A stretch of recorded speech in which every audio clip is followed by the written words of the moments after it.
बिरशा मां ख़बर ॾींदा हलो त university of Sufism and modern sciences USMS बिरशा जे सेनेट जो पहिरियों इजलास सूमर ॾींहुं vice chancellor professor doctor Parveen Munshi जी सदारत हेठि थियो। यूनिवर्सिटी तर्जुमान मूजिब इजलास में doctor Pirzada Qasim Raza, doctor Karimdas Pitafi, advocate Zahoor Ahmed Baloch, Yasmeen Marri ऐं डॉक्टर AQ मुगल समेत सिंध जे वॾे वज़ीर ऐं हायर एजुकेशन कमीशन जे नुमाइंदनि शिरकत कई ऐं इन में फ़ैसिलनि जी मंज़ूरी ॾिनी। यूनिवर्सिटी जी बहितरी लाइ फ़ैसिला कया विया। इजलास जी शिरकत कंदड़नि VC ऐं इन जी टीम जी कोशिश खे साराहियो ऐं जंहिं में तमामु घटि वक़्त में इंतहाई महदूद वसीलनि सां क़ाबिल ज़िक्र तरक़ी हासिल कई वई।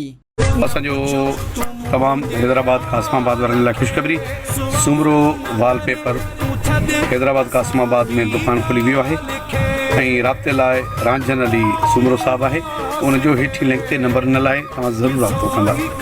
मज़ीद ख़बरनि ऐं तफ़सीलात लाइ विज़िट कयो असांजी वेबसाइट www.awamiNewsHD.com ऐं ॾिसंदा रहो अवामी न्यूज़ HD।